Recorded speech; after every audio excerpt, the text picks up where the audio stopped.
A Russian immigrant rides continuously for 2 days on streetcars. Two kings bet on a wrestling match. A ballad retracted from intended obscurity makes an operetta internationally famous. Can you imagine that? These completely true facts and others, ladies and gentlemen, are going to be paraded before you in just a few minutes by your narrator, Lindsay McHarry, and his co-workers on this session of this broadcast series. We'll return in just a minute and a half with the first one.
Number one on our parade of amazing facts and news stories.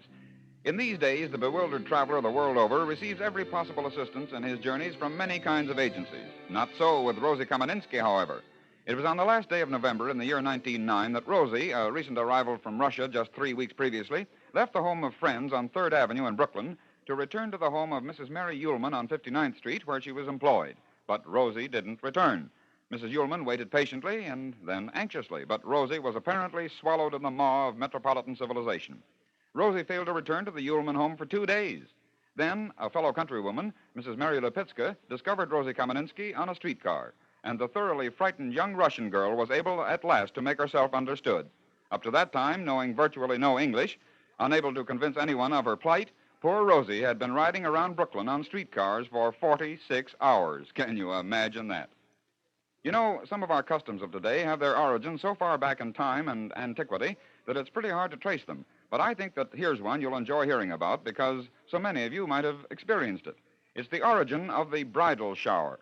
You see, quite some time ago, a young Dutch girl, we'll call her Katje because her real name doesn't matter, fell in love with a poor young Dutch miller whom we'll call Jan. And one day, Katje had a talk with her father who said, No, you'll not marry Jan Vanderboom. I love him. Love? Bah.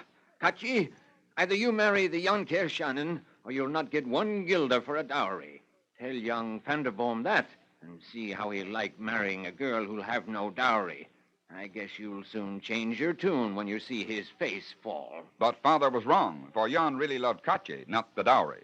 So Katje and Jan were married, and true to his word, the father gave no dowry. Soon after, the penniless young couple were seated in their bare little house, talking it over. Oh, Jan, I'm so sorry. You had hardly enough for yourself, much less for 2 of us. Oh, you're much too pretty to worry your head about that. Why, soon the crops will be in it. Someone at the door. Father. You stay here. If he's come to gloat over us, I'll... Now, look here. Oh. Well, Jan, does an old woman have to wait for hours before you'll open the door and let me see the pretty bride? Why, no, Frau Baumer. Katje, it's Frau Baumer.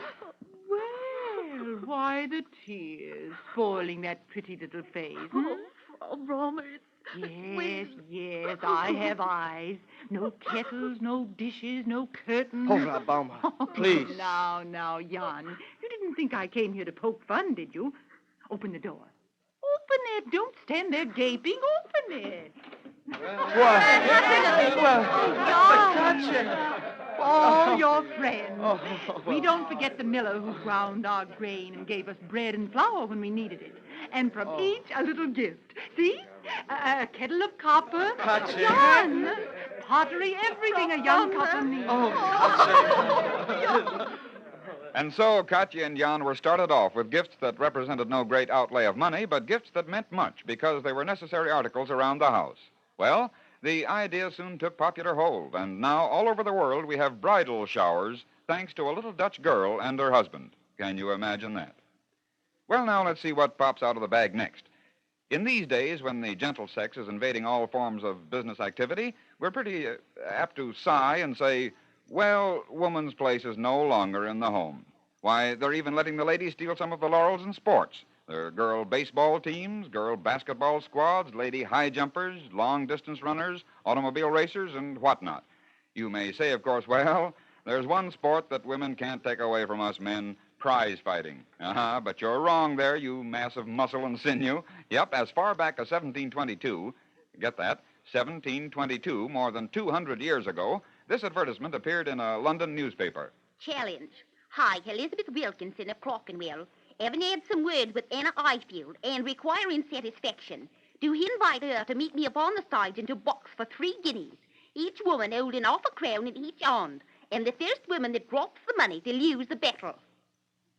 A few days later, this answer appeared. I, Anna Ifield, of Newgate Market, hearing of the resolution of Elizabeth Wilkinson, will not fail to give her more blows than words. I ask from her no fiver, and she may expect a good thumping. And there you are, men. What are you going to do about a situation like that?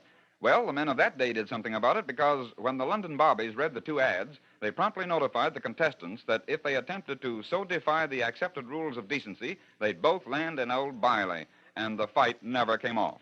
But you will admit Elizabeth and Hannah made a good stab at trying to be the first lady prize fighters.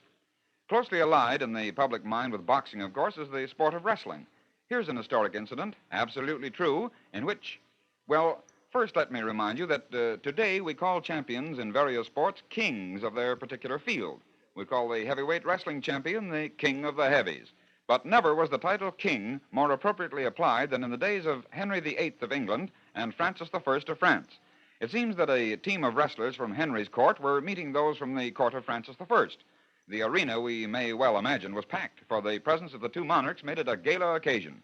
The French wrestlers weren't doing any too well, and in the royal box where sat big, husky Henry VIII and smaller, vindictive, acid-tempered Francis I. A wager, King Francis? Eh? I said, will you wager on this bout, or don't you have faith in your wrestlers? Of course I have. Of course I have. 100 louis that my wrestler beats yours. Done. Your men haven't won a bout all afternoon. That 100 louis will line my purse. You think so, eh? Judon, Yes, sire. order Beauvon to take the ring. Yes, Your Majesty. And Judon, Sire? tell him this time to handle his great hulking body with more skill, or I stand to lose 100 louis, and he stands to lose his hide. It shall be done, sire.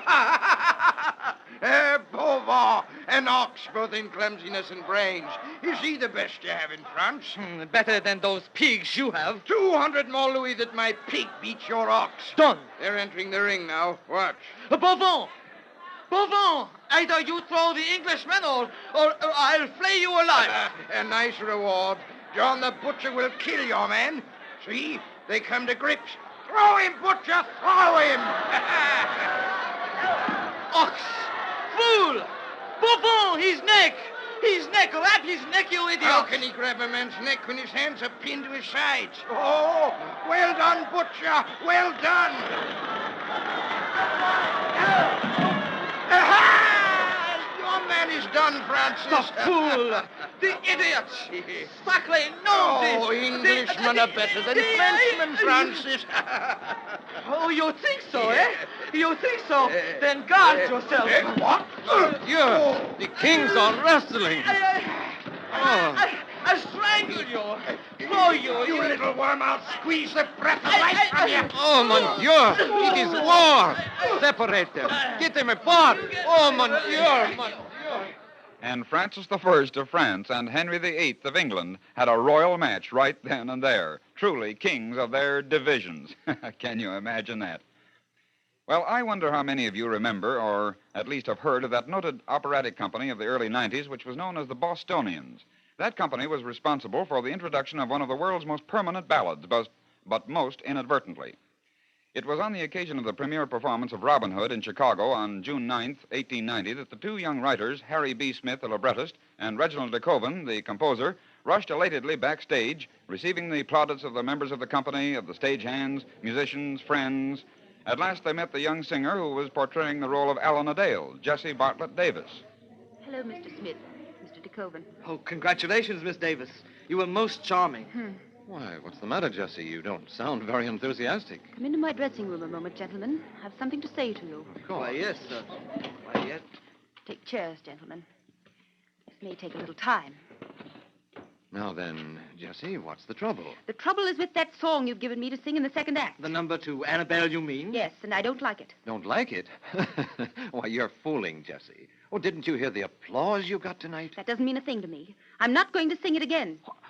What did you say? I'm not going to sing that song again. You'll have to write me another. Oh, but We we can't write another We before can't get it tomorrow. Nothing you right can say will time. change my mind, gentlemen. I just refuse to sing that song once more. Well, Miss Davis remained adamant, and the two writers left the theater that night heartsick over what they believed to be unfounded temperament. At last, Reginald de Koven dug into his trunk and retrieved an almost forgotten ballad. He played it over for Jessie Davis. She liked it and agreed to sing it at the performance that night. As she stepped out upon the stage in her... De Koven dug from possible oblivion, and which later proved to be the hit number of Robin Hood, was the never-to-be-forgotten Oh, Promise Me. Can you imagine that? Well, friends, it's time once more to close another session of these broadcasts, but we invite you to be listening for the next one over the same station soon. Until then, this is Lindsay McCarry saying goodbye now.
Ostracism was originally an oyster. A famous hymn plays an important part in the rescue of 9 persons. A man lives for years in a palace without being discovered. Can you imagine that?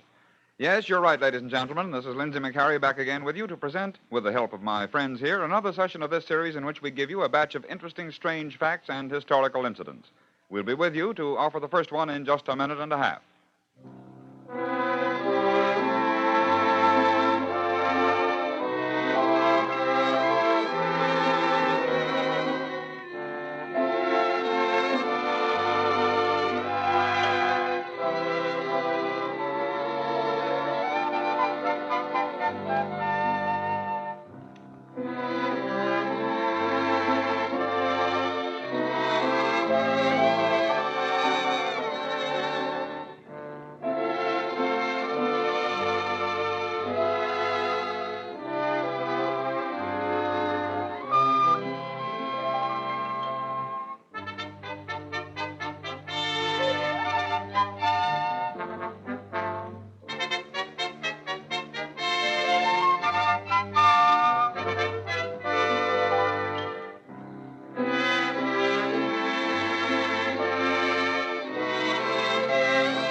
And here's the first Can You Imagine That story for this session. You've all heard the old Mother Goose rhyme of the old woman who lived in a shoe. It seems that she had so many children she didn't know what to do, you remember? Well, here's a little story about a king who had so much room he didn't know what to do. It seems that in the year 1880, an attempt was made on the life of Tsar Alexander II of Russia in his huge St. Petersburg Winter Palace. Guards immediately rushed about the gigantic structure to find the person who had thrown the bomb. Through the more than 1,000 rooms they scurried, hunting frantically for the playful lad who had decided the Tsar's time was up. But did they find him? They did not. Instead, in one of the many unused rooms on an upper floor, they found a bewildered, frightened, out of his wits peasant who admitted that he had taken over the room some years before and had been living there unnoticed, not with his wife and family, but with his cow. Can you imagine that? Now for another of those very interesting word origins that we've dug up for you. The class will please come to attention for a little lesson on the word ostracize, meaning to cast out from society. According to some advertisements, any number of things may ostracize us today, but in ancient times it had a much more serious meaning. So let's go back to ancient Greece in the city of Athens, where a meeting is taking place for the purpose of deciding a serious matter. Listen.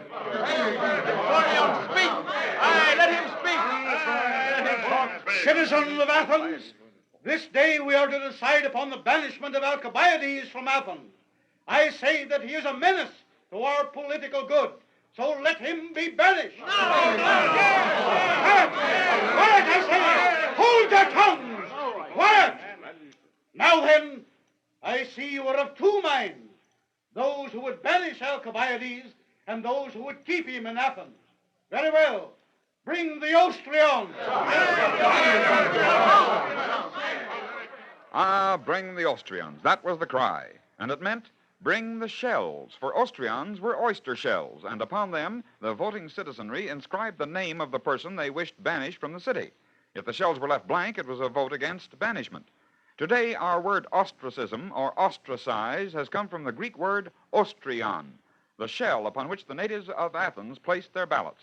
And thus did antiquity add another word to our vocabulary. Can you imagine that?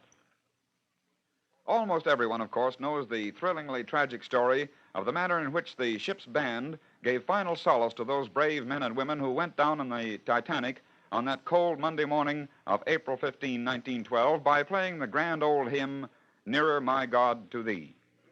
I've found several other stories of sea disasters in which church hymns have been potent factors on soothing the troubled spirits of the victims. One of the most poignant of these is the story of the Crisiath Castle, and here it is, dramatized directly from the official court report graciously provided to us by the Mercantile Marine Department of the British Board of Trade.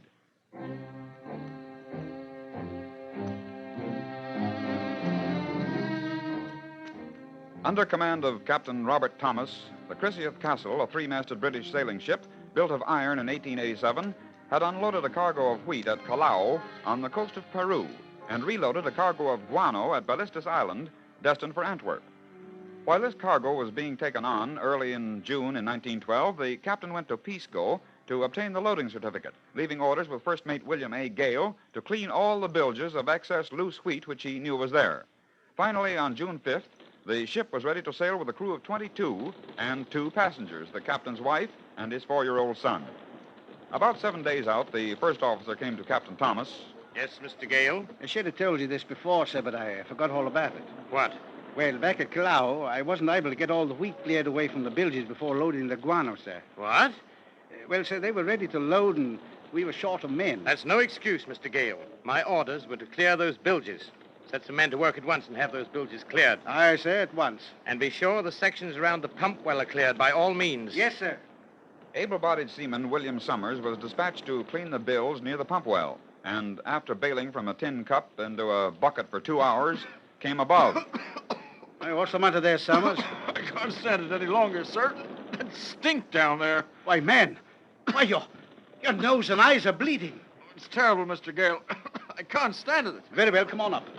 Will anyone else try down there? I will, Mr. Gale. All right, Lord, get down with you.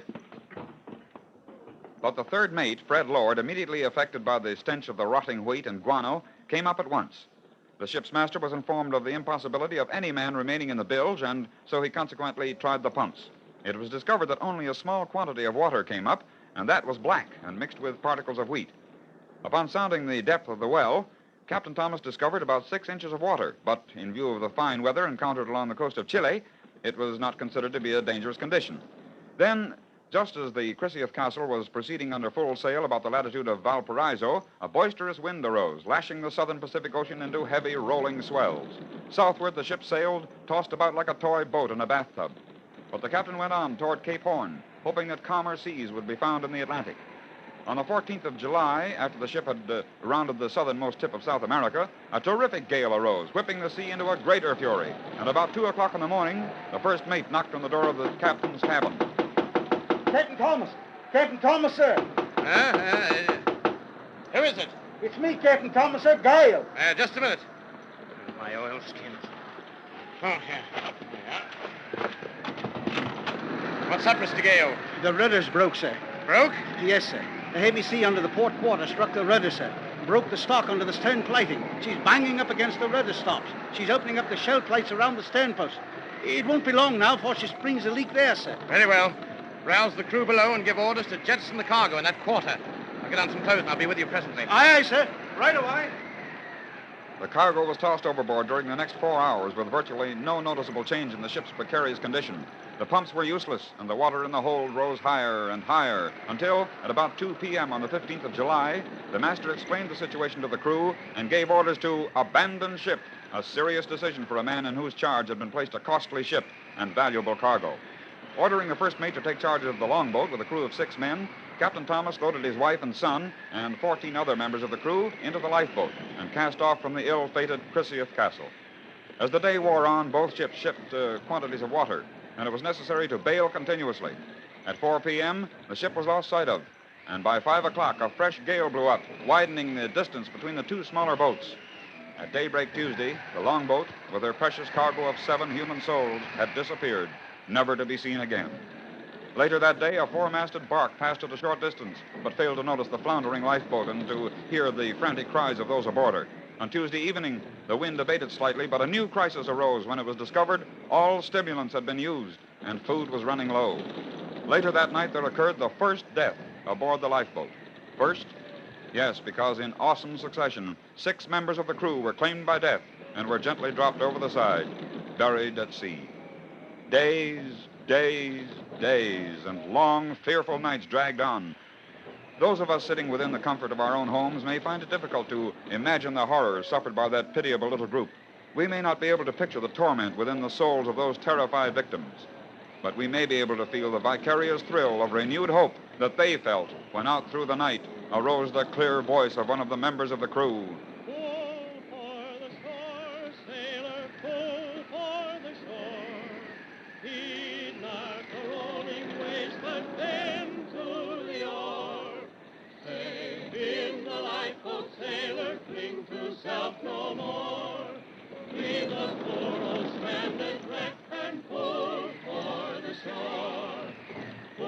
One by one, the others picked up the strains of the old seaman's hymn, Pull for the Shore, Sailor.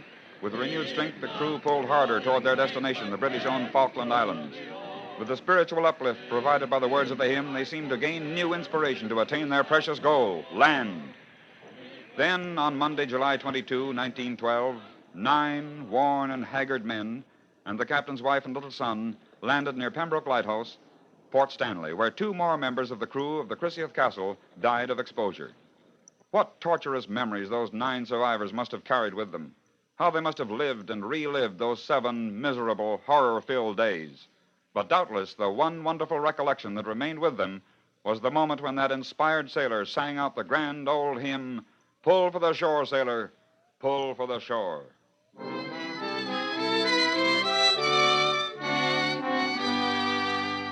Light in the darkness, sailor, day is at hand. See o'er the foaming billows, fair haven land. Drear was the voyage, sailor, now almost o'er. Safe within the lifeboat, sailor, pull for the shore. Pull for the shore, sailor, pull for the shore. Heed not the rolling waves, but bend to the oar. Safe in the lifeboat, sailor, cling to south no more. Leave the poor old stranded wreck and pull for the shore. sailor, all else will fail. Stronger the surges dash and fiercer the gale. Heed not the stormy winds, though loudly they roar. Watch the bright and morning star and pull for the shore. Pull for the shore, sailor, pull for the shore. Heed not the rolling waves, but bend to the oar. Safe in the lifeboat, sailor, cling to self no more. Leave the poor old stranded wreck and pull for the shore. And there you have it, friends, another session of Can You Imagine That? We'll return to this same station soon again, and we all hope you'll be listening for us. Until then, this is Lindsay McCarry saying goodbye now.